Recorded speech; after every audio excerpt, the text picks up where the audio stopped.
ਵਾਹਿਗੁਰੂ ਜੀ ਕਾ ਖਾਲਸਾ ਵਾਹਿਗੁਰੂ ਜੀ ਕੀ ਫਤਿਹ। ਮੈਂ ਤੁਹਾਡੀ ਹੋਸਟ ਨੀਲਮ ਕੌਰ ਤੇ ਮੈਂ ਟੀਵੀ 84 ਦੇ ਸਾਰੇ ਦਰਸ਼ਕਾਂ ਅਤੇ ਸਰੋਤਿਆਂ ਦਾ ਨਿੱਘਾ ਸਵਾਗਤ ਕਰਦੀ ਹਾਂ ਪ੍ਰੋਗਰਾਮ ਸੱਚੋ ਸੱਚ ਵਿੱਚ। ਰੋਜ਼ਾਨਾ ਦੀ ਤਰ੍ਹਾਂ ਤੁਹਾਡੇ ਤੇ ਸਾਡੇ ਹਰਮਨ ਪਿਆਰੇ ਡਾਕਟਰ ਅਮਰਜੀਤ ਸਿੰਘ ਜੀ ਮੇਰੇ ਨਾਲ ਬੈਠੇ ਹੋਏ ਨੇ। ਆਓ ਨਾਲ ਮਿਲ ਕੇ ਪ੍ਰੋਗਰਾਮ ਸ਼ੁਰੂ ਕਰਦੇ ਹਾਂ। ਜੀ ਡਾਕਟਰ ਸਾਹਿਬ, welcome to our show. Thank you so much. ਜੀ ਡਾਕਟਰ ਸਾਹਿਬ, ਅੱਜ 10 ਜੂਨ 2015 27 ਜੇਠ ਨਾਨਕਸ਼ਾਹੀ ਸੰਮਤ 547 ਦਾ ਦਿਨ ਹੈ ਤੇ ਡਾਕਟਰ ਸਾਹਿਬ ਪ੍ਰੋਗਰਾਮ ਦੀ ਸ਼ੁਰੂਆਤ ਕਰਦੇ ਹਾਂ ਅੱਜ ਦੇ ਅਹਿਮ ਮੁੱਦਿਆਂ ਨਾਲ। ਕੀ ਹੈ ਅੱਜ ਦੇ ਅਹਿਮ ਮੁੱਦੇ? ਦੇਖੋ, ਅੱਜ ਸਵੇਰੇ ਜਦੋਂ ਮੈਂ ਪਹਿਲੀ ਇਹ ਖਬਰ ਜਿਸ ਨੇ ਟੱਚ ਕੀਤਾ ਮੇਰੇ ਦਿਲ ਨੂੰ, ਅਜੇ ਵੀ ਇਸ ਤੇ ਪ੍ਰਭਾਵ ਹੈ ਜੀ, ਇਹ ਦੇਖੀ ਕਿ ਉਹ ਬਜ਼ੁਰਗ ਕਿਸਾਨ ਸੁਰਜੀਤ ਸਿੰਘ ਫਤਿਹਗੜ੍ਹ ਸਾਹਿਬ ਦਾ, ਜਦੋਂ ਕਿ ਰਾਹੁਲ ਗਾਂਧੀ ਪਿਛਲੇ ਦਿਨਾਂ 'ਚ ਪੰਜਾਬ 'ਚ ਆਇਆ ਔਰ ਇਸ ਵੇਲੇ ਦੋਨਾਂ ਧਿਰਾਂ ਦੇ ਵਿੱਚ ਬੀਜੇਪੀ ਔਰ ਕਾਂਗਰਸ 'ਚ ਹਰ ਇਸ਼ੂ ਨੂੰ ਸਿਆਸੀ ਲਾਹਾ ਲੈਣ ਦੇ ਲਈ ਵਰਤਿਆ ਜਾ ਰਿਹਾ, ਵਨ ਅਪਮੈਨਸ਼ਿਪ ਹੈ। ਔਰ ਉਹ ਇਸ਼ੂ ਜਿਹੜੇ ਕਿ ਬੇਸ਼ੱਕ ਉਹ ਲੈਂਡ ਐਕੁਜ਼ੀਸ਼ਨ ਐਕਟ ਹੋਏ ਜਿਹੜਾ ਕਿ ਮੋਦੀ ਸਰਕਾਰ ਜ਼ਬਰਦਸਤੀ ਥੋਪਣਾ ਚਾਹੁੰਦੀ ਹੈ, ਇਹਦੇ ਬਾਵਜੂਦ ਕਿ ਪਾਰਲੀਮੈਂਟ ਦੇ ਵਿੱਚ ਉਹਨੂੰ ਲਿਆ ਕੇ 6 ਮਹੀਨੇ ਦਾ ਟਾਈਮ ਜਦੋਂ ਲੈਪਸ ਹੋ ਜਾਂਦਾ ਹੈ ਤੇ ਹੁਣ 3 ਵਾਰ ਉਹ ਇਸ ਦੇ ਉੱਤੇ ਆਰਡੀਨੈਂਸ ਜਾਰੀ ਕਰਵਾ ਚੁੱਕੇ ਨੇ। ਔਰ ਉਹ ਰਾਸ਼ਟਰਪਤੀ ਜਿਹਦੇ ਬਾਰੇ ਇਹ ਕਿਹਾ ਜਾਂਦਾ ਸੀ ਜੀ ਕਿ ਉਹ ਬੜਾ ਜੈਨੂਨ ਹੈ ਔਰ ਬੜਾ ਹਰ ਚੀਜ਼ ਨੂੰ ਬੇਸਡ ਔਨ ਮੈਰਿਟ ਡਿਸਾਈਡ ਕਰੇਗਾ, ਉਹ ਵੀ ਆਪਣੀ ਘੁੱਗੀ ਮਾਰ ਦਿੰਦਾ ਹੈ। ਸੋ ਉਹਨੂੰ ਆਧਾਰ ਬਣਾ ਕੇ ਕਾਂਗਰਸ ਨੇ ਇੱਕ ਕੈਂਪੇਨ ਸ਼ੁਰੂ ਕੀਤਾ ਕਿ ਦੇਖੋ ਇਹ ਤਾਂ ਕਿਸਾਨਾਂ ਤੋਂ ਜ਼ਮੀਨਾਂ ਖੋਹੀਆਂ ਜਾ ਰਹੀਆਂ ਨੇ ਔਰ ਕਿਵੇਂ ਕਿਸਾਨ ਜਿਹੜੇ ਨੇ ਉਹ ਆਤਮਘਾਤ ਦੇ ਰਸਤੇ ਤੇ ਤੁਰ ਰਹੇ ਨੇ ਜੀ। ਸੋ ਉਸ ਗੱਲ ਨੂੰ ਹਾਈਲਾਈਟ ਕਰਦੇ ਹਾਂ। ਰਾਹੁਲ ਗਾਂਧੀ ਦਾ ਪੰਜਾਬ ਦਾ ਦੌਰਾ ਪਲਾਨ ਕੀਤਾ ਗਿਆ ਔਰ ਇਸ ਗੱਲ ਨੂੰ ਯਕੀਨੀ ਬਣਾਇਆ ਗਿਆ ਕਿ ਜਿਹੜੇ ਕਿਸਾਨ ਕਰਜ਼ੇ ਥੱਲੇ ਦੱਬੇ ਹੋਏ ਨੇ ਉਹਨਾਂ ਦੀ ਕਹਾਣੀ ਔਰ ਕਿਵੇਂ ਪੰਜਾਬ ਦੇ ਵਿੱਚ ਜਿਹੜੇ ਸਿੱਖ ਕਿਸਾਨ ਜਿਨ੍ਹਾਂ ਨੇ ਭਾਰਤ ਦਾ ਢਿੱਡ ਭਰਿਆ ਉਹ ਆਤਮਘਾਤ ਦੇ ਰਸਤੇ ਤੇ ਤੁਰੇ ਨੇ, ਇਹਨੂੰ ਹਾਈਲਾਈਟ ਕੀਤਾ ਜਾਏ। ਸੋ ਜਦੋਂ ਰਾਹੁਲ ਗਾਂਧੀ ਆਇਆ ਤੇ ਬਜ਼ੁਰਗ ਸੁਰਜੀਤ ਸਿੰਘ ਦੀ ਫੋਟੋ ਜਿਹੜਾ ਕਿ ਬੜਾ ਗ੍ਰੇਸਫੁਲ ਲੋਕ ਉੱਤੋਂ ਦੀ ਗਾਤਰਾ ਪਾਇਆ ਹੋਇਆ, 4 ਚਫੇਰੇ ਮੀਡੀਆ ਦਾ ਸ਼ਿੰਗਾਰ ਸੀ। ਔਰ ਅੱਜ ਇਹ ਖਬਰ ਸੀ ਕਿ ਉਸ ਸੁਰਜੀਤ ਸਿੰਘ ਨੇ ਵੀ ਜਿਹਨੇ ਜਦੋਂ ਕਿ ਰਾਹੁਲ ਗਾਂਧੀ ਰਾਹੀਂ ਦੁਨੀਆ ਨੂੰ ਦੱਸਿਆ ਕਿ ਪੰਜਾਬ ਦੇ ਕਿਸਾਨ ਅੱਜ ਕਿਸ ਮੰਦ ਹਾਲੀ 'ਚ ਨੇ, ਕਿਵੇਂ ਆੜ੍ਹਤੀਏ ਤੰਗ ਕਰ ਰਹੇ ਨੇ, ਕਿਵੇਂ ਬੈਂਕ ਉਹਨਾਂ ਨੂੰ ਜ਼ਲੀਲ ਕਰ ਰਹੇ ਨੇ। ਉਹਨੇ ਕਿਹਾ ਵੀ ਮੈਂ ਖੁਦ ਕਿਵੇਂ 13 ਲੱਖ ਕੇ 13.5 ਲੱਖ ਦੇ ਕਰਜ਼ੇ ਥੱਲੇ ਦੱਬਿਆ ਹੋਇਆ ਹੈ, ਜਿਹੜਾ ਸਲੀਪਲੈਸ ਨਾਈਟਸ, ਮੈਂ ਰਾਤਾਂ ਨੂੰ ਸੌ ਨਹੀਂ ਸਕਦਾ। ਪਰ ਹੋਰ ਵੀ ਵੇਰਵੇ, ਕਿਉਂਕਿ ਉਹ ਇੱਕ ਕਾਂਗਰਸ ਨੇ ਪਿਕ ਕੀਤਾ ਸੀ ਕਿ ਉਹ ਪੰਜਾਬ ਦੇ ਕਰਜ਼ੇ ਹੇਠ ਦੱਬੇ ਕਿਸਾਨਾਂ ਦੀ ਆਵਾਜ਼ ਬਣ ਕੇ ਉੱਭਰਨਗੇ। ਸੋ ਉਹਨੂੰ ਪਬਲਿਸਿਟੀ ਤਾਂ ਬਹੁਤ ਮਿਲੀ ਉਹ ਸਾਰੇ ਉਹਨਾਂ ਦੇ ਵਾਕਿਆਂ ਨੂੰ। ਪਰ ਮੈਂ ਸਮਝਦਾ ਹਾਂ ਵੀ ਅੱਜ ਜਦੋਂ ਕਿ ਉਸ ਸਿੱਖ ਨੇ, ਪ੍ਰਾਊਡ ਸਿੱਖ ਨੇ, ਅੰਮ੍ਰਿਤਧਾਰੀ ਸਿੱਖ ਨੇ ਆਤਮਘਾਤ ਕਰ ਲਿਆ ਤੇ ਇਸ ਦੇ ਉੱਤੇ ਪਹਿਲਾਂ ਉਸ ਦੀ ਵਿਥਿਆ ਜਾਂ ਪੰਜਾਬ ਦੇ ਕਿਸਾਨਾਂ ਦੀ ਵਿਥਿਆ ਸੁਣਾਉਣ ਦੇ ਲਈ ਘਟੀਆ ਸਿਆਸਤ ਕੀਤੀ ਗਈ ਔਰ ਅੱਜ ਦੁਬਾਰਾ ਉਹ ਸਿਆਸਤ ਕੀਤੀ ਗਈ ਕਿ ਜੇ ਉਹਨੂੰ ਤੁਸੀਂ ਇੱਕ ਕਿਸਾਨ ਨੂੰ ਐਜ਼ ਏ ਫਰੰਟਲ ਫੇਸ ਚੁਣਿਆ ਸੀ ਤੇ ਉਹਨੇ ਆਪਣੀ ਕਹਾਣੀ ਸੁਣਾਈ ਸੀ ਕਿ ਭਾਈ ਮੈਂ ਵੀ 13 ਲੱਖ ਤੋਂ ਜ਼ਿਆਦਾ ਦੇ ਕਰਜ਼ੇ 'ਚ ਦੱਬਿਆ।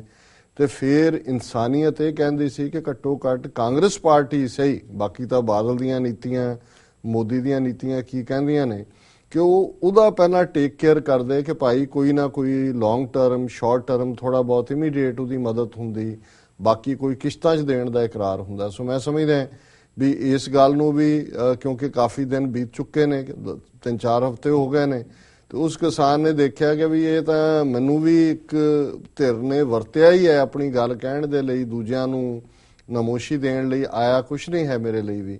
ਸੋ ਉਹਨੇ ਆਪਣਾ ਆਪ ਦਾ ਅੰਤ ਕਰ ਲਿਆ। ਤੇ ਹੁਣ ਜਦੋਂ ਕਿ ਉਹਦੇ ਸੰਸਕਾਰ ਦੇ ਲਈ ਕਾਂਗਰਸ ਨੇ, ਕੈਪਟਨ ਅਮਰਿੰਦਰ ਸਿੰਘ ਨੇ ਬਿਆਨਬਾਜ਼ੀ ਕੀਤੀ ਕਿ ਜੀ ਆਈ ਐਮ ਹਰਟ ਤੇ ਇਹ ਕਿਸਾਨਾਂ ਦੀ ਮੰਦ ਹਾਲੀ ਹੈ, ਤੇ ਪ੍ਰਤਾਪ ਸਿੰਘ ਬਾਜਵਾ ਜਿਹੜਾ ਉਹਦੇ ਸੰਸਕਾਰ ਤੇ ਪਹੁੰਚਿਆ, ਉਹਦੀ ਡੈੱਡ ਬੋਡੀ ਤੇ ਫੁੱਲਾਂ ਦੇ ਹਾਰ ਰੱਖੇ ਹੋਏ ਨੇ ਤੇ 21 ਲੱਖ ਰੁਪਈਆ ਕਿ ਕਿੰਨਾ ਹੁਣ ਕਾਂਗਰਸ ਨੇ ਕਿਹਾ ਕਿ ਜੀ ਅਸੀਂ ਦਿਆਂਗੇ। ਸੋ ਅਸੀਂ ਸਮਝਦੇ ਹਾਂ ਵੀ ਇਹ, ਔਰ ਮੈਨੂੰ ਬਹੁਤ ਵਾਰੀ ਹੈਰਾਨੀ ਹੁੰਦੀ ਹੈ ਕਿ ਸਾਡੇ ਇੱਕ ਵੱਡੇ ਹਿੱਸੇ ਨੂੰ ਇਸ ਕਿਸਮ ਦੀ ਗੱਲ ਕਿਉਂ ਟੱਚ ਨਹੀਂ ਕਰਦੀ। ਸਿੱਖ ਆਤਮਘਾਤੀ ਨਹੀਂ ਹੈ। ਸਾਡੇ ਤਾਂ ਇੱਕ ਆਮ ਪੰਜਾਬ ਦੇ ਲੋਕ ਬੋਲੀਆਂ ਦੇ ਵਿੱਚ ਜਾਂ ਪੰਜਾਬ ਦੀਆਂ ਐਕਸਪ੍ਰੈਸ਼ਨ ਪੰਜਾਬੀ ਜ਼ਬਾਨ 'ਚ ਰਹੀ ਹੈ, ਆਤਮਘਾਤੀ ਮਹਾਪਾਪੀ। ਕਿਉਂਕਿ ਅਸੀਂ ਇਹ ਸਮਝਦੇ ਹਾਂ ਕਿ ਵੀ ਇਹ ਜਿਹੜੀ ਹਿਊਮਨ ਲਾਈਫ ਹੈ, ਇਨਸਾਨੀ ਜ਼ਿੰਦਗੀ ਹੈ, ਇਹ ਨਿਰੰਕਾਰ ਦੀ ਦਿੱਤੀ ਹੋਈ ਹੈ, ਇਹ ਬੜੀ ਕੀਮਤੀ ਜਿਹੜੀ ਹੈ ਉਹ ਵਸਤੂ ਹੈ ਔਰ ਇਹਨੂੰ ਜਿਹੜਾ ਨਿਰੰਕਾਰ ਨੂੰ ਹੀ ਇਸ ਨੂੰ ਲੈਣ ਦਾ ਹੱਕ ਹੈ। ਇਹੀ ਕਾਰਨ ਸੀ ਕਿ ਈਵਨ ਜਦੋਂ ਸਿੱਖ ਰਾਜ ਦੇ ਵਿੱਚ ਫਾਂਸੀ ਦੀ ਸਜ਼ਾ ਜਾਂ ਸਜ਼ਾਏ ਮੌਤ ਨਹੀਂ ਸੀ। ਤੇ ਮਹਾਰਾਜਾ ਰਣਜੀਤ ਸਿੰਘ ਹਾਲਾਂਕਿ ਉਸ ਜ਼ਮਾਨੇ 'ਚ ਜਦੋਂ ਤੁਸੀਂ ਸਿੱਖ ਰਾਜ ਦਾ ਦਾਇਰਾਕਾਰ ਦੇਖਦੇ ਹੋ, ਅੱਜ ਦੀ ਉਹ ਸਾਰੀ ਬੈਲਟ ਜਿਹੜੀ ਖੈਬਰ ਪਖਤੂਨਵਾ ਸੂਬਾ ਹੈ, ਉਹ ਸਾਰਾ ਏਜੰਸੀ ਏਰੀਆ, ਜਿੱਥੇ ਅੱਜ ਵੀ ਨੈਟੋ ਦੀ 1.5 ਲੱਖ 2 ਲੱਖ ਫੌਜ ਜਾਂ ਪਾਕਿਸਤਾਨ ਦੀ ਫੌਜ ਨੂੰ ਵੀ ਕਿੰਨਾ ਹਾਰਡ ਟਾਈਮ ਉੱਥੇ ਮਿਲ ਰਿਹਾ। ਅੰਗਰੇਜ਼ ਹਮੇਸ਼ਾ ਉੱਥੇ ਬੰਬਾਰਡ ਕਰਦੇ ਰਹਿੰਦੇ ਸੀ। ਸੋ ਉਹ ਵੀ ਖਿੱਤਾ ਸਿੱਖ ਰਾਜ ਦਾ ਹਿੱਸਾ ਸੀ। ਪਰ ਇਹਦੇ ਬਾਵਜੂਦ ਮਹਾਰਾਜਾ ਰਣਜੀਤ ਸਿੰਘ ਦਾ ਆਰਗੂਮੈਂਟ ਇਹ ਸੀ ਕਿ ਨਹੀਂ, ਜੰਗ ਦੇ ਮੈਦਾਨ 'ਚ ਕੋਈ ਸਾਹਮਣੇ ਆਉਂਦਾ ਹੈ ਔਰ ਕੋਈ ਦੁਸ਼ਮਣ ਚੈਲੰਜ ਕਰਦਾ ਹੈ, ਮਾਰਿਆ ਜਾਂਦਾ ਹੈ, ਵੱਖਰੀ ਗੱਲ ਹੈ, ਪਰ ਇਹ ਇਨਸਾਨੀ ਜ਼ਿੰਦਗੀ ਰੱਬ ਨੇ ਦਿੱਤੀ ਹੈ ਤੇ ਇਹ ਲੈਣ ਦਾ ਹੱਕ ਵੀ ਰੱਬ ਨੂੰ ਹੈ ਜੀ। ਪਰ ਅੱਜ ਇਹ ਗੱਲ ਕਿਉਂ ਨਹੀਂ ਸਾਡੇ ਇੱਕ ਵੱਡੇ ਹਿੱਸੇ ਨੂੰ ਸਮਝ ਆਉਂਦੀ, ਜਿਹਨਾਂ ਨੂੰ ਕਿ ਜੇ ਖਾਲਿਸਤਾਨ ਸ਼ਬਦ ਕਈਆਂ ਨੂੰ ਜਿਹੜਾ ਹੈ ਉਤਰੇੜੀ ਦੇ ਦਿੰਦਾ ਹੈ, ਕਈ ਮੱਚ ਜਾਂਦੇ ਨੇ ਇਹ ਸ਼ਬਦ ਸੁਣਦੇ ਆ, ਕਈ ਜਿਹੜੇ ਨੇ ਉਹਨਾਂ ਨੂੰ ਲੱਗਦਾ ਹੈ ਕਿ ਜੀ ਇਹ ਆਊਟ ਆਫ ਪਲੇਸ ਹੈ, ਕਈਆਂ ਨੂੰ ਲੱਗਦਾ ਹੈ ਕਿ ਜੀ ਇਹ ਜਿਹੜਾ ਇਹ ਇੱਕ ਡ੍ਰੀਮ ਹੈ, ਇਹ ਤਾਂ ਦਿਨੇ ਸੁਪਨੇ ਦੇਖਦੇ ਨੇ ਜੀ। ਪਰ ਇਹ ਜੋ ਵਰਤਾਰਾ ਪੰਜਾਬ ਦੀ ਧਰਤੀ ਤੇ ਹੋ ਰਿਹਾ, ਉਹ ਸਾਡੀ ਜਵਾਨੀ ਦਾ ਨਸ਼ਿਆਂ 'ਚ ਜਾਣਾ ਹੋਏ, ਜਾਂ ਅੱਜ ਸੁਰਜੀਤ ਸਿੰਘ ਵਰਗੇ ਜੇ ਅੰਮ੍ਰਿਤਧਾਰੀ ਸਿੱਖ ਕਿਸਾਨ ਜਿਨ੍ਹਾਂ ਦੇ ਉੱਤੇ ਫੋਕਸ ਆਇਆ ਵਰਲਡ ਮੀਡੀਆ ਦਾ ਸੀ, ਕਿਉਂਕਿ ਉਸ ਸਟੋਰੀ ਨੂੰ, ਕਿਉਂਕਿ ਰਾਹੁਲ ਗਾਂਧੀ ਦੀ ਰਿਵਾਈਵਲ ਨੂੰ ਲੈ ਕੇ ਸੀ ਜੀ, ਪਹਿਲਾਂ ਲੁਕਿਆ ਰਿਹਾ ਪਤਾ ਨਹੀਂ ਕਿੰਨੇ ਮਹੀਨੇ ਜੀ, ਚਿੰਤਨ ਕਰਦਾ ਰਿਹਾ, ਹੁਣ ਥੱਲੇ ਉਤਰਿਆ ਆਪਣੀ ਪਹਾੜੀ ਤੋਂ, ਵੀ ਉੱਤੋਂ ਮੰਦਰ ਜਾ ਕੇ ਆਇਆ ਕਿਹੜੇ ਉੱਤਰਾਖੰਡ ਦੇ, ਕਿ ਜੀ ਮੈਨੂੰ ਉੱਥੇ ਬੜੀ એનર્ਜੀ ਮਿਲੀ, ਤੇ એનર્ਜੀ ਮਿਲ ਕੇ ਆ ਕੇ ਜਿੱਥੇ ਆ ਕੇ ਗੱਲ ਕੀਤੀ ਉਹ ਵੀ ਚੱਲਦਾ ਬਣਿਆ। ਸੋ ਅਸੀਂ ਸਮਝਦੇ ਹਾਂ ਕਿ ਇਹ ਸਾਡੀ ਅੱਜ ਸਥਿਤੀ ਨੂੰ ਬਿਆਨ ਕਰ ਰਿਹਾ ਹੈ ਕਿ ਉਸ ਪੰਜਾਬ ਦੀ ਜਵਾਨੀ ਨਸ਼ਿਆਂ 'ਚ ਹੈ, ਉੱਥੇ ਕਿਸਾਨ, ਔਰ ਕਿਸਾਨ ਇੱਕ ਰਿਜ਼ਿਲੀਐਂਟ ਹੁੰਦਾ ਹੈ। ਜਦੋਂ ਤੁਸੀਂ ਜਿਸ ਨੇ ਹਵਾ ਦੇ ਨਾਲ, ਝੱਖੜ ਦੇ ਨਾਲ, ਮੀਂਹ ਪਿਆ, ਠੰਡ ਹੈ, ਕੋਰਾ ਹੈ ਔਰ ਬਰਫ਼ ਭੰਨ ਕੇ ਜਿਹੜਾ ਕੰਮ ਕਰਨ ਵਾਲਾ ਹੈ, ਕੋਰੇ ਵਰਗਾ ਜਿਹੜਾ ਸਾਰਾ ਮੌਸਮ ਹੁੰਦਾ ਉਹਦੇ 'ਚ ਉਹ ਜੂਝਦਾ ਹੈ ਤੇ ਉਹਦਾ ਰੱਬ ਦੇ ਉੱਤੇ ਸਿੱਧਾ ਸਾਦਾ ਵਿਸ਼ਵਾਸ ਹੁੰਦਾ ਹੈ। ਜਦੋਂ ਫਸਲ ਆਉਂਦੀ ਹੈ ਉਹ ਵੀ ਪਹਿਲਾਂ ਜਿਹੜਾ ਉਹ ਜਿੰਨੇ ਉਸ ਦੇ ਉੱਤੇ ਡਿਪੈਂਡੈਂਟ ਲੋਕ ਹੁੰਦੇ ਨੇ ਉਹਨਾਂ ਨੂੰ ਦੇਖ ਕੇ ਫਿਰ ਉਹ ਆਪਣੀ ਜਿਹੜਾ ਉਹ ਰੋਟੀ ਦਾ ਫਿਕਰ ਕਰਦਾ ਹੈ। ਉਹ ਬਾਦਸ਼ਾਹ ਹੈ ਇਸ ਦਿਲ ਦਾ, ਉਹ ਕਿਸਾਨ ਜਿਹੜਾ ਕਿ ਦਰਵੇਸ਼ ਹੈ, ਉਹਦੀ ਬਿਰਤੀ ਜਿਹੜੀ ਹੈ ਦਰਵੇਸ਼ ਹੈ, ਰੱਬ ਨਾਲ ਜੁੜੀ ਹੋਈ ਹੈ। ਉਹ ਜਿਹੜੀ ਹੈ ਉਹ ਸਵੇਰੇ ਟਰੈਕਟਰ ਕੱਢੇ ਆਪਣੇ ਘਰ ਚੋਂ ਜਾਂ ਬੌਲਦਾਂ ਦੀ ਜੋਗ ਕੱਢੇ, ਉਹ ਉੱਤੇ ਵੱਲ ਦੇਖ ਕੇ ਭਾਵੇਂ ਵਾਹਿਗੁਰੂ ਨੂੰ ਵਾਹਿਗੁਰੂ ਕਹੇ, ਉਹ ਆਪਣਾ ਕੰਮ ਤੋਰਦਾ। ਜੇ ਅੱਜ ਇਸ ਲੈਵਲ ਤੇ ਜਾ ਕੇ ਸਿੱਖ ਕਿਸਾਨ ਜਿਹੜਾ ਉਹ ਪੰਜਾਬ ਦੇ ਵਿੱਚ ਆਤਮਘਾਤ ਦੇ ਰਸਤੇ ਤੇ ਤੁਰੇ ਨੇ, ਔਰ ਇਹ ਘਟੀਆ ਕਿਸਮ ਦੀ ਸਿਆਸਤ ਜਿਹੜੀ ਹੈ ਇਹ ਖੇਡੀ ਜਾ ਰਹੀ ਹੈ, ਔਰ ਇਹ ਸਾਰੇ ਹੀ, ਔਰ ਅੱਜ ਉਹ ਧਿਰ ਬਾਦਲ ਦਲ ਜਿਹੜਾ ਆਪਣੇ ਆਪ ਨੂੰ ਸਿੱਖ ਕਿਸਾਨਾਂ ਦੀ ਜਿਹੜੀ ਹੈ ਉਹ ਆਵਾਜ਼ ਕਹਿੰਦਾ ਰਿਹਾ, ਜਿਨ੍ਹਾਂ ਨੇ ਹਮੇਸ਼ਾ ਸਿੱਖ ਕਿਸਾਨੀ ਦੇ ਸਿਰ ਦੇ ਉੱਤੇ ਮੋਰਚੇ ਲਾਏ, ਔਰ ਮੋਰਚਿਆਂ ਦੇ ਵਿੱਚ ਕੋਈ ਵਪਾਰੀ ਤੇ ਆੜਤੀ ਤੇ ਗ੍ਰਿਫਤਾਰੀਆਂ ਨਹੀਂ ਸੀ ਦਿੰਦੇ। ਉਹੀ ਕਿਸਾਨ ਜਿਹੜਾ ਵਿਚਾਰਾ ਘੱਟ ਜ਼ਮੀਨ ਦੇ ਉੱਤੇ ਵੀ ਆਪਣਾ ਗੁਜ਼ਾਰਾ ਕਰਨ ਦੀ ਕੋਸ਼ਿਸ਼ ਕਰਦਾ ਸੀ, ਉਹਦੇ ਕੰਨ 'ਚ ਵੀ ਜਦੋਂ ਆਵਾਜ਼ ਪੈਂਦੀ ਸੀ ਕਿ ਭਾਈ ਪੰਥ ਖਤਰੇ 'ਚ ਹੈ ਜਾਂ ਪੰਥ ਨੇ ਆਵਾਜ਼ ਮਾਰੀ ਹੈ, ਤੇ ਉਹ ਜਿਹੜਾ ਆਪਣਾ ਕਸ਼ਹਿਰਾ ਆਪਣੇ ਮੋਢੇ ਤੇ ਧਰ ਕੇ ਤੁਰ ਪੈਂਦੇ ਸੀ ਗ੍ਰਿਫਤਾਰੀਆਂ ਦੇਣ ਦੇ ਲਈ। ਔਰ ਅੱਜ ਇਸ ਕਿਸਮ ਦੀ ਹਾਲਤ ਦੇ ਵਿੱਚ ਸਿੱਖ ਕਿਸਾਨੀ ਜਿਹੜੀ ਆ ਉਹ ਪਹੁੰਚ ਗਈ ਹੈ। ਸੋ ਮੈਂ ਇਸ ਘਟਨਾ ਦੇ ਲਈ ਮੈਨੂੰ ਇੱਕ ਬੜਾ ਸਾਰਾ ਦਿਨ ਹੀ ਇਸ ਗੱਲ ਦਾ ਪ੍ਰਭਾਵ ਰਿਹਾ, ਔਰ ਉਹੀ ਚਿਹਰਾ, ਬੀਬਾ ਚਿਹਰਾ, ਬਜ਼ੁਰਗ ਚਿੱਟੇ ਕੱਪੜਿਆਂ 'ਚ, ਔਰ ਉਸ ਕਿਸਮ ਦਾ ਜਿਹੜਾ ਮੇਰੀਆਂ ਅੱਖਾਂ ਦੇ ਸਾਹਮਣੇ ਰਿਹਾ। ਦੂਸਰਾ ਪਾਰਟ ਮੈਂ ਸਮਝਦਾ ਵੀ ਇੱਕ ਪਾਸੇ ਅੰਦਰੂਨੀ ਸਮੱਸਿਆਵਾਂ ਨੂੰ ਹੱਲ ਕਰਨ ਦੀ ਕੋਈ ਸੰਜੀਦਾ ਕੋਸ਼ਿਸ਼ ਨਹੀਂ ਹੈ ਹਕੂਮਤ ਦੀ, ਔਰ ਅੱਗੋਂ ਸਟੇਟ ਗਵਰਨਮੈਂਟਾਂ ਵੀ ਉਸ ਕੰਮ ਦੇ ਉੱਤੇ ਲੱਗੀਆਂ ਹੋਈਆਂ ਨੇ, ਔਰ ਦੂਸਰੇ ਪਾਸੇ ਜਿਹੜਾ ਮੋਦੀ 1 ਸਾਲ ਦੇ ਵਿੱਚ 18 ਵਾਰ ਬਾਹਰ ਗਿਆ ਹੈ, ਹੁਣ ਵੀ ਜਾ ਕੇ ਬੰਗਲਾਦੇਸ਼ ਜਾ ਕੇ ਵੀ ਉਸਨੇ ਉਸ ਕਿਸਮ ਦੀ ਨਫ਼ਰਤ ਦੀ ਜ਼ਬਾਨ ਬੋਲੀ, ਔਰ ਪਾਕਿਸਤਾਨ ਦੀ ਸਰਕਾਰ ਨੇ ਬਿਲਕੁਲ ਠੀਕ ਉਹਦੇ ਤੇ ਰਿਐਕਟ ਕੀਤਾ। ਉੱਥੇ ਖਲੋ ਕੇ ਕਹਿ ਰਿਹਾ ਸੀ ਕਿ ਜੀ ਅਸੀਂ 1971 ਚ ਸਾਡੀਆਂ, ਔਰ ਇਹ ਵੀ ਇੱਕ ਇਸ ਲੈਵਲ ਦਾ ਬਚਕਾਨਾ ਪਾਰਟ ਵੀ ਹੈ ਜਦੋਂ ਤੁਸੀਂ, ਕੌਣ ਨਹੀਂ ਜਾਣਦਾ ਦੁਨੀਆ 'ਚ ਕਿ ਵੀ ਬੰਗਲਾਦੇਸ਼ ਬਣਾਉਣ ਦੇ ਲਈ ਭਾਰਤ ਨੇ ਹੀ ਮੁਕਤੀ ਵਾਹਿਨੀ ਬਣਾਈ, ਉਹਨਾਂ ਨੇ ਉੱਥੇ ਫੌਜ ਭੇਜੀ, ਲੇਕਿਨ ਕਦੇ ਹਕੂਮਤਾਂ ਐਡਮਿਟ ਨਹੀਂ ਕਰਦੀਆਂ, ਬੜੀਆਂ ਜਿਹੜੀਆਂ ਇਨਸਰਜੈਂਸੀਜ਼ ਖੁਫੀਆ ਏਜੰਸੀਆਂ ਕਰਦੀਆਂ ਨੇ, ਉੱਥੇ ਉਹ ਕ੍ਰੈਡਿਟ ਲੈ ਰਿਹਾ ਕਿ ਵੀ ਅਸੀਂ ਤੁਹਾਨੂੰ ਇਹ ਦੇਸ਼ ਬਣਾ ਕੇ ਦਿੱਤਾ, ਮਤਲਬ ਉਹਦਾ ਇਹ। ਔਰ ਪਾਕਿਸਤਾਨ ਨੇ ਰਾਈਟਲੀ ਇਸ ਦੇ ਉੱਤੇ ਰਿਐਕਟ ਕੀਤਾ ਕਿ ਵੀ ਇਹ ਤਾਂ ਐਡਮਿਸ਼ਨ ਕੀਤੀ ਹੈ ਇੰਡੀਆ ਨੇ ਪਹਿਲੀ ਵਾਰ ਕਿ ਵੀ ਉਹਨੇ ਇਹ ਜਿਹੜਾ ਅੰਡਰ ਕਵਰ ਆਪਰੇਸ਼ਨ ਕੀਤਾ ਸੀ ਮੁਕਤੀ ਵਾਹਿਨੀ ਦੇ ਥੱਲੇ, ਔਰ ਉਹਨੇ ਕਿਹਾ ਯੂਨਾਈਟਿਡ ਨੇਸ਼ਨਸ ਔਰ ਇੰਟਰਨੈਸ਼ਨਲ ਆਰਗੇਨਾਈਜੇਸ਼ਨਸ ਨੂੰ ਕਿ ਇਸ ਦਾ ਨੋਟਿਸ ਲਓ। ਸੋ ਇੱਕ ਪਾਸੇ ਤਾਂ ਉੱਥੇ ਉਹ ਡਰਾਮੇਬਾਜ਼ੀ ਕਰ ਰਿਹਾ, ਦੂਸਰੇ ਪਾਸੇ ਪਿਛਲੇ ਦਿਨਾਂ 'ਚ 4 ਜੂਨ ਨੂੰ ਜਦੋਂ ਕਿ ਇੱਕ ਐਂਬੁਸ਼ ਹੋਇਆ ਨਾਗਾ ਗੁਰਿਲਿਆਂ ਨੇ ਜਾਂ ਮਣੀਪੁਰ ਵਾਲਿਆਂ ਨੇ, ਇਹਨਾਂ ਦੀ ਇਨਸਰਜੈਂਸੀ ਬੜੀ ਕਲੋਜ਼ ਚੱਲਦੀ ਹੈ, ਉਹਨਾਂ ਨੇ ਇੱਕ ਐਂਬੁਸ਼ ਕਰਕੇ ਜਿਹਦੇ ਚ ਘੇਰ ਕੇ ਭਾਰਤੀ ਫੌਜ ਦੇ 18 ਸਿਪਾਹੀ ਮਾਰ ਦਿੱਤੇ ਸੀ, ਡੋਗਰਾ ਰੈਜੀਮੈਂਟ ਦੇ ਸੀ ਜ਼ਿਆਦਾ, ਔਰ 11 ਜਿਹੜੇ ਨੇ ਉਹ ਜ਼ਖਮੀ ਕਰ ਦਿੱਤੇ ਸੀ। ਸੋ ਜ਼ਾਹਰ ਹੈ ਕਿ ਇਹ ਭਾਰਤ ਦੀ ਉੱਤਰ ਪੂਰਬ ਪਾਲਿਸੀ ਦੀ ਇੱਕ ਵੱਡੀ ਫੇਲਿਅਰ ਹੈ ਕਿ 67 ਸਾਲ ਬੀਤਣ ਬਾਅਦ ਵੀ ਇਹ ਛੋਟੇ ਸੂਬਿਆਂ ਦੇ ਲੋਕ ਜਿਨ੍ਹਾਂ ਨੂੰ ਖੁਸ਼ ਕਰਨ ਲਈ ਸੂਬੇ ਵੀ ਬਣਾਏ ਗਏ, ਅਦਰਵਾਈਜ਼ ਇਹ ਸਾਰਾ ਨਾਰਥ ਈਸਟ ਸੀ ਜਾਂ ਅਸਾਮ ਦਾ ਹਿੱਸਾ ਸੀ, ਲੇਕਿਨ ਨਾ ਉਹਨਾਂ ਦੇ ਨਾਲ ਕੋਈ ਗੰਭੀਰ ਸਿਆਸੀ ਡਾਇਲੌਗ ਕਿਸੇ ਸਿੱਟੇ ਤੇ ਪਹੁੰਚਾਇਆ ਗਿਆ। ਨਾਗਿਆਂ ਦੀ ਜਿਹੜੀ ਸਭ ਤੋਂ ਵੱਡੀ ਤਨਜ਼ੀਮ ਹੈ ਉਹਨਾਂ ਦੇ ਨਾਲ ਇਹ ਪਿਛਲੇ 18 ਸਾਲ ਤੋਂ ਗੱਲਬਾਤ ਕਰ ਰਹੇ ਨੇ। ਥਾਈਲੈਂਡ 'ਚ ਗੱਲਬਾਤ ਕੀਤੀ, ਦੂਸਰੇ ਪਾਸੇ ਕੀਤੀ। ਹੁਣ ਆਮ ਲੋਕਾਂ ਦੇ ਵਿੱਚ ਫਰਸਟ੍ਰੇਸ਼ਨ ਵੱਧ ਰਹੀ ਹੈ ਕਿ ਵੀ ਇਹ ਗੱਲ ਕਿਸੇ ਕੰਢੇ ਨਹੀਂ ਜਾ ਰਹੀ ਜੀ, ਔਰ ਉਹਨਾਂ ਨੇ ਜਿਹੜੇ ਛੋਟੇ ਗਰੁੱਪ ਸੀ ਉਹਨਾਂ ਨੇ ਹੁਣ ਫੇਰ ਦੁਬਾਰਾ ਇਨਸਰਜੈਂਸੀ ਜਾਂ ਹਥਿਆਰਬੰਦ ਸੰਘਰਸ਼ ਦਾ ਰਸਤਾ ਚੁਣਿਆ ਔਰ ਉਹਦਾ ਹੀ ਨਤੀਜਾ ਸੀ ਕਿ ਇਹ ਇੰਨਾ ਵੱਡਾ ਆਪਰੇਸ਼ਨ ਜਿਹੜਾ ਉਹਦੇ 'ਚ ਉਹਨਾਂ ਨੇ 18 ਸੋਲਜਰ ਮਾਰੇ। ਹੁਣ ਇਹਨਾਂ ਨੇ ਬਜਾਏ ਕਿ ਇਸ ਗੱਲ ਨੂੰ ਗੰਭੀਰਤਾ ਨਾਲ ਲੈਣ ਕਿ ਜੀ ਪੋਲੀਟੀਕਲ ਡਾਇਲੌਗ ਸ਼ੁਰੂ ਕੀਤਾ ਜਾਏ, ਸਿਆਸੀ ਤੌਰ ਦੇ ਉੱਤੇ ਉਹਨਾਂ ਨਾਲ ਗੱਲਬਾਤ ਕਰੋ, ਉਹਨਾਂ ਨੂੰ ਬਣਦੇ ਉਹਨਾਂ ਦੇ ਹੱਕ ਦਿਓ, ਉਹਨਾਂ ਨੂੰ ਮਹਿਸੂਸ ਕਰਵਾਓ ਕਿ ਤੁਹਾਡਾ ਦੇਸ਼ ਜਿਹੜਾ ਉਹਨਾਂ ਦੇ ਲਈ ਜਿਹੜਾ ਉਹ ਜ਼ਿਆਦਾ ਬਿਹਤਰ ਆਪਸ਼ਨ ਹੈ।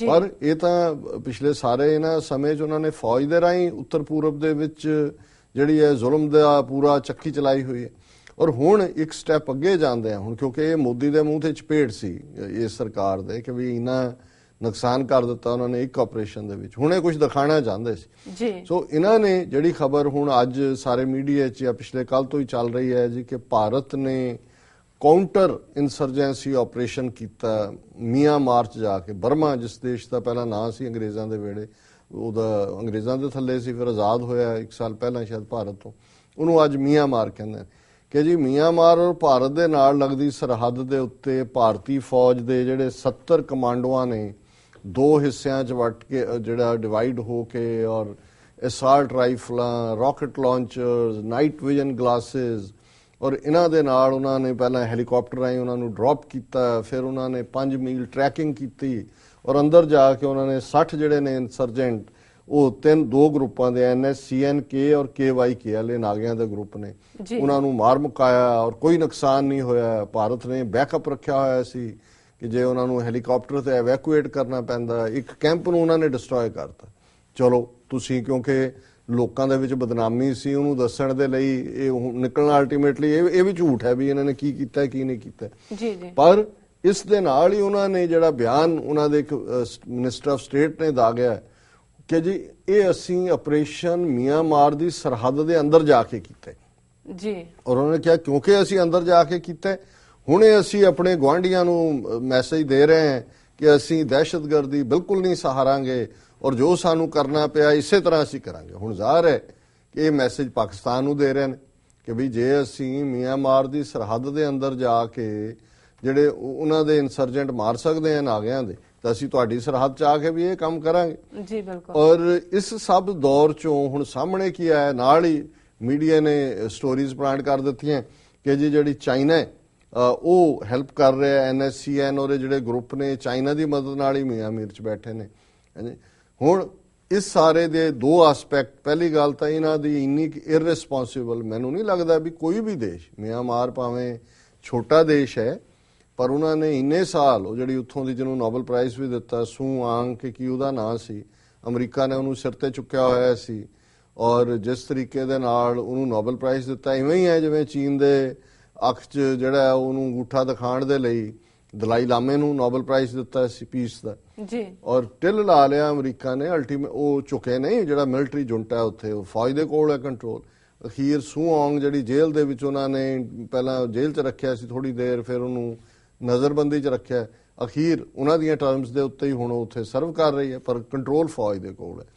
ਜਿਹੜਾ ਮਿਆਂਮਾਰ ਵਰਗਾ ਦੇਸ਼ ਅਮਰੀਕਾ ਦਾ ਪ੍ਰੈਸ਼ਰ ਝੱਲ ਸਕਦਾ ਹੈ ਉਹ ਭਾਰਤ ਨੇ ਆ ਕੇ ਉਹਦੀ ਸਰਹੱਦ ਦੇ ਅੰਦਰ ਜਿਹੜਾ ਉਹ 6 ਮੀਲ 'ਚ ਜਿਹੜਾ ਉਹ ਅੰਦਰ ਆ ਕੇ ਆਪਰੇਸ਼ਨ, ਇਹ ਪਹਿਲਾਂ ਹੀ ਗੱਲ ਹੀ ਗਲਤ ਹੈ, ਉਹਨਾਂ ਦੀ ਆਪਣੇ ਪਾਸੇ ਹੀ ਹੋਏਗਾ ਔਰ ਚੀਨ ਦੇ ਉੱਤੇ ਇਲਜ਼ਾਮ ਲਾਣਾ। ਸੋ ਦੋਨਾਂ ਨੇ ਜਿਹੜਾ ਚਾਈਨਾ ਨੇ ਵੀ ਇਸ ਨੂੰ ਬਿਲਕੁਲ ਡਿਨਾਈ ਕਰ ਦਿੱਤਾ ਹੈ ਔਰ ਬਰਮਾ ਦੀ ਸਰਕਾਰ ਨੇ ਵੀ ਕਿਹਾ ਹੈ ਔਰ ਮੈਂ ਇਹਨਾਂ ਦੀ ਆਪਣੇ ਮੀਡੀਆ ਦੀ ਰਿਪੋਰਟ ਹੀ ਕਹਿਣਾ ਚਾਹੁੰਦਾ, Myanmar denies India killed rebels inside its territory, ਕਿ ਉਹਨੇ ਨਾ ਕੀਤੀ ਹੈ ਯੈਂਗੂਨ ਰੰਗੂਨ ਦਾ ਹੁਣ ਨਵਾਂ ਨਾਂ ਹੈ। Myanmar however maintained that Indian forces had carried out an attack on insurgents inside India, that it would not tolerate rebel groups using its soil to attack neighbors.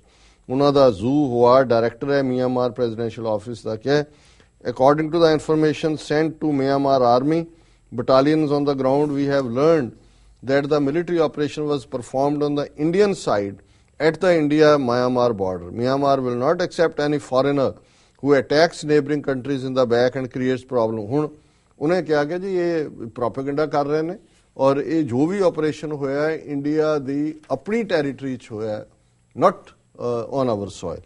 ਔਰ ਚਾਈਨਾ ਨੇ ਤਾਂ ਇਹਨੂੰ ਰਿਡੀਕਿਊਲ ਕੀਤਾ ਔਰ ਇਹਦੇ ਵੀ ਇਹਨਾਂ ਦੀ ਖਬਰ ਹੀ ਹੈ, China dismisses reports linking its military with NSCNK ਜਿਹੜਾ ਗਰੁੱਪ ਹੈ ਨਾਗਿਆਂ ਦਾ। China on Wednesday dismissed as completely groundless the media reports accusing its army officials of having links with a militant group involved in an attack on Indian troops in Manipur that left 18 soldiers dead. A relevant report is completely groundless, Foreign Ministry spokesman Hong Li said in response to an email query from PTI. The Chinese government consistently upholds non-interference in other countries' internal affairs and will not support any anti-government forces in the country. ਹੁਣ ਚੀਨ ਨੇ ਵੀ ਇਹਨਾਂ ਦਾ ਜਲੂਸ ਕੱਢ ਦਿੱਤਾ, ਉਹਨਾਂ ਨੇ ਵੀ ਕਿਹਾ ਕਿ ਜੀ ਬਿਲਕੁਲ ਅਸੀਂ ਨਾਨ ਇੰਟਰਫੇਰੈਂਸ ਦੀ ਨੀਤੀ ਰੱਖਦੇ ਔਰ ਅਸੀਂ ਬਿਲਕੁਲ ਜਿਹੜਾ ਉਹ ਇਸ ਨੂੰ ਕੋਈ ਸਪੋਰਟ ਨਹੀਂ ਕਰਦੇ। ਹੁਣ ਜਿਹੜਾ ਇਹਦਾ ਸਭ ਤੋਂ ਤਿੱਖਾ ਰਿਐਕਸ਼ਨ ਹੋਇਆ ਔਰ ਜਿਹੜਾ ਹੋਣਾ ਵੀ ਚਾਹੀਦਾ ਸੀ ਉਹ ਪਾਕਿਸਤਾਨ ਵੱਲੋਂ ਹੋਇਆ। ਜੋ ਇੰਡੀਆ ਦੇ ਮਿਨਿਸਟਰ ਨੇ ਬਿਆਨ ਦਿੱਤਾ, ਪਾਕਿਸਤਾਨ ਦੇ ਫੋਰਨ ਆਫਿਸ ਨੇ ਵੀ ਔਰ ਉਹਨਾਂ ਦੇ ਦੂਸਰੇ ਉਹਨਾਂ ਨੇ ਇੰਡੀਆ ਨੂੰ ਕਿਹਾ ਕਿ ਅਕਲ ਦੀ ਦਵਾਈ ਖਾਓ, ਪਾਕਿਸਤਾਨ ਬਰਮਾ ਨਹੀਂ ਹੈ ਜਾਂ ਮਿਆਂਮਾਰ ਨਹੀਂ ਹੈ ਔਰ ਇਧਰ ਵੱਲ ਜੇ ਅੱਖ ਕੀਤੀ ਤਾਂ ਫਿਰ ਤੁਸੀਂ ਦੇਖਦੇ ਰਹੋ ਕੀ ਹੈ। ਕਿਉਂਕਿ ਹੁਣ ਪਹਿਲੀ ਗੱਲ ਤਾਂ ਉੱਥੇ ਵੀ ਆਪਣੀ ਟੈਰੀਟਰੀ 'ਚ ਮਾਰ ਕੇ ਕਹਿ ਰਹੇ ਨੇ ਜੇ ਅਸੀਂ ਮਿਆਂਮਾਰ 'ਚ ਮਾਰਿਆ ਜੀ। ਮਿਆਂਮਾਰ ਕੋਈ ਨਿਊਕਲੀਅਰ ਕੰਟਰੀ ਨਹੀਂ ਹੈ, ਪਾਕਿਸਤਾਨ ਦੇ ਨਾਲ ਤੁਸੀਂ ਧਮਕੀ ਦੇ ਰਹੇ ਹੋ ਪਾਕਿਸਤਾਨ ਨੂੰ। ਔਰ ਮੈਂ ਸਮਝਦਾ ਵੀ ਸਾਡਾ ਇਹ ਪੁਆਇੰਟ ਜਿਹੜਾ ਅਸੀਂ ਡਿਸਕਸ ਕੀਤਾ, ਈਵਨ ਇੰਗਲਿਸ਼ ਟ੍ਰਿਬਿਊਨ ਜਿਹੜੀ ਕਿ ਪ੍ਰਮੁੱਖ ਤੌਰ ਦੇ ਉੱਤੇ ਹੁਣ ਥੋੜੀ ਜਿਹੀ ਉਹਦੇ 'ਚ ਚੇਂਜ ਹੋਣੀ ਸ਼ੁਰੂ ਹੋਈ ਹੈ, ਹਰੀਸ਼ ਖਾਰ ਜਾਂ ਖਾਰੇ ਨਾਂ ਦੇ ਇੱਕ ਨਵੇਂ ਐਡੀਟਰ ਨੇ ਟੇਕ ਓਵਰ ਕੀਤਾ ਹਫ਼ਤਾ ਪਹਿਲਾਂ ਹੀ। ਉਹਦਾ ਪਹਿਲਾ ਐਡੀਟੋਰੀਅਲ ਵੀ ਬੜਾ ਜ਼ਬਰਦਸਤ ਸੀ ਜਿਹੜਾ ਕਿ ਉਹਨੇ ਨਰਿੰਦਰ ਮੋਦੀ ਨੂੰ ਐਡਰੈਸ ਕਰਦਿਆਂ ਕਿਹਾ ਸੀ ਕਿ ਇੰਡੀਆ ਡੋਂਟ ਨੀਡ ਐਨ ਐਂਪਰਰ। ਉਹਨਾਂ ਨੇ ਕਿਹਾ ਸੀ ਕਿ ਬਾਦਸ਼ਾਹ ਦੀ ਤਰ੍ਹਾਂ ਡੀਲ ਕਰ ਰਿਹਾ ਹੈ, ਕ੍ਰਿਟਿਸਿਜ਼ਮ ਲੈਣ ਨੂੰ ਤਿਆਰ ਨਹੀਂ, ਗਲਤ ਫੈਸਲੇ ਨੇ ਇਹਦੇ, ਇਹ ਪਹਿਲੇ ਸਾਰਿਆਂ ਨੂੰ ਹੀ ਰਿਡੀਕਿਊਲ ਕਰ ਰਿਹਾ। ਔਰ ਉਹਨੇ ਬੀਜੇਪੀ ਨੂੰ ਕਿਹਾ ਸੀ ਵੀ ਉਹਨੂੰ ਨੱਥ ਪਾਓ। ਔਰ ਹੁਣ ਵੀ ਜਿਹੜਾ ਇਸ ਮੁੱਦੇ ਦੇ ਉੱਤੇ ਵੀ ਜਿਹੜਾ ਇੰਡੀਆ ਦਾ ਉਹਦੇ ਤੇ ਉਹਨੇ ਜਿਹੜਾ ਐਡੀਟੋਰੀਅਲ ਲਿਖਿਆ ਉਹਦੀ ਹੈਡਲਾਈਨ ਹੈ ਕ੍ਰਾਸਿੰਗ ਦਾ ਲਾਈਨ ਔਰ ਦੂਜੀ ਸਬ ਹੈਡਿੰਗ ਹੈ ਹਾਰਡ ਨੌਕਸ ਡੋਂਟ ਐਂਡ ਇਨਸਰਜੈਂਸੀਜ਼। ਕਿ ਵੀ ਇਹ ਜਿਹੜਾ ਤੁਸੀਂ ਸਮਝਦੇ ਹੋ ਜੇ ਅਸੀਂ ਮਾਰ ਕੇ ਤੇ ਅਸੀਂ ਇਨਸਰਜੈਂਸੀ ਇਦਾਂ ਨਹੀਂ ਹੁੰਦਾ। ਔਰ ਤੁਸੀਂ ਹੁਣ ਕ੍ਰਾਸਿੰਗ ਦਾ ਲਾਈਨ ਇਹ ਡਬਲ ਮੀਨਿੰਗ ਚੀਜ਼ ਹੈ ਕਿਉਂਕਿ ਇੰਡੀਆ ਕਲੇਮ ਕਰ ਰਿਹਾ ਹੈ ਕਿ ਜੀ ਉਹਨੇ ਕ੍ਰਾਸ ਕੀਤਾ ਬਾਰਡਰ, ਦੂਜੇ ਦੇਸ਼ 'ਚ ਜਾ ਕੇ ਮਾਰਿਆ ਜੀ। ਤੇ ਜਦੋਂ ਅਸੀਂ ਟਕਰਾਅ ਦੀ ਲੈਂਗੁਏਜ ਰੋਕਣ ਲਈ ਕਹਿੰਦੇ ਹਾਂ ਅਸੀਂ ਕਹਿੰਦੇ ਡੋਂਟ ਕ੍ਰਾਸ ਦਾ ਲਾਈਨ, ਮਤਲਬ ਇਹ ਹੈ ਕਿ ਜੇ ਲਾਈਨ ਕ੍ਰਾਸ ਕਰੋਗੇ ਤੇ ਫਿਰ ਝਗੜਾ ਹੋਏਗਾ। ਸੋ ਉਹਦੇ 'ਚ ਪਹਿਲਾਂ ਤਾਂ ਉਹਨੇ ਜਿਹੜਾ ਐਪਰੀਸ਼ੀਏਟ ਕੀਤਾ ਜੀ ਆਪਰੇਸ਼ਨ ਬੜਾ ਕਲੀਨ ਸੀ। ਦੂਜਾ ਸੀ ਜਿਹੜਾ ਪਾਰਟ ਰੈਲੇਵੈਂਟ ਹੈ ਉਹਨੂੰ ਮੈਂ ਜ਼ਰੂਰ ਪੜ੍ਹਨਾ ਚਾਹੁੰਦਾ ਜੀ। ਬਾਈ ਅਵੇਲੇਬਲ ਅਕਾਊਂਟਸ